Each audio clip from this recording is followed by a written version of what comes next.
हो तो दिमाग खराब बा। सुना सुनावा। सारा रा रा रा रा रा रा रा रा रा रा जोगी जी सारा रा रा बा भाई बा खिलाड़ी बा सारा रा रा रा रा रा रा रा रा रा जोगी जी सारा रा रा बा भाई बा खिलाड़ी बा आगे बकुआ या पीछे इनार हो पीछे इनार बा भाई बा खिलाड़ी बा आगे बकुआ या पीछे इनार और बिटुआ के मम्मी बबड़ का छिनार बोला हाय रे तो दिमाग खराब का हो। सुना सुनावा। होलिया में होई कामन खेल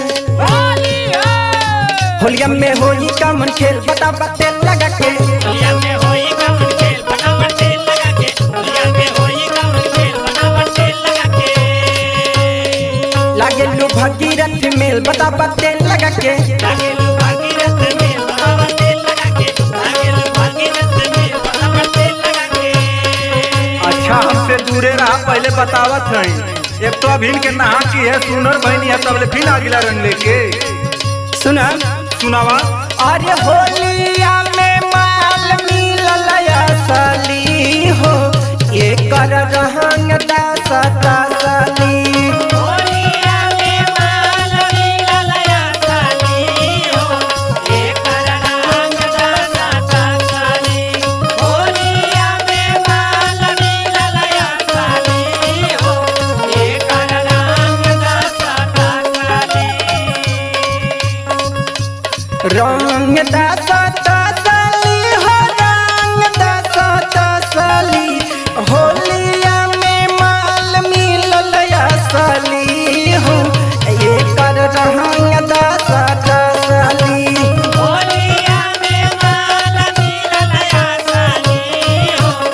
एकर रंग दासा तासली होलिया में माल मिलल असली हो एकर रंग दासा तासली हमारे भौजी रंग लगाई हमारे भौजी रंग लगाई काहे भरत बाड़ी होलिया में हमारे भौजी सदन बजरा चाली रंगवा चोलिया में हमारे भौजी सदन बजरा चाली रंगवा चोलिया में होलिया में माल मिलल असली हो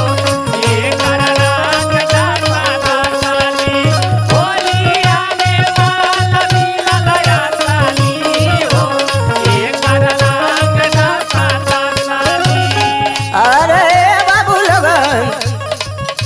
अरे यहाँ का कर दवा रे हमारे पतोहिया के अंकुली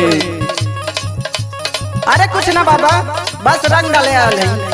अरे तो ने रंग डालवा तो हम का करब रे अरे कुछ ना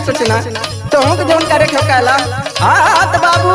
फागुन में ससुरो देवर है लगन हाँ बाबा ठीक कहत हवा अरे बाबा सुना तोरे पर एक जो गिरा बा हाँ बोल बचवा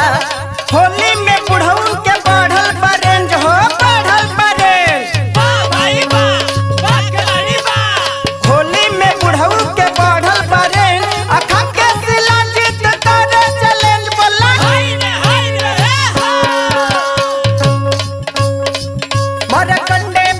मरकंडे बाबा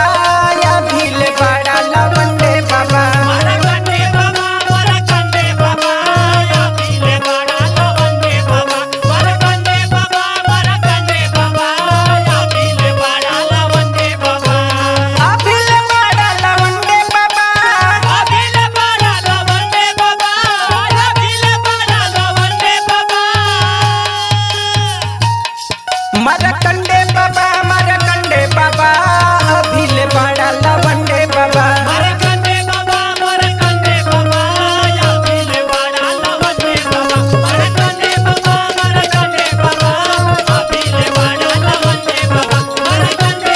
मारा कंडे बाबा अभिले बड़ा लवंडे बाबा अरे अच्छा मन बात डाला हो। ठीक है भौजी डाल ले आज एक दिन डारे ठीक बा।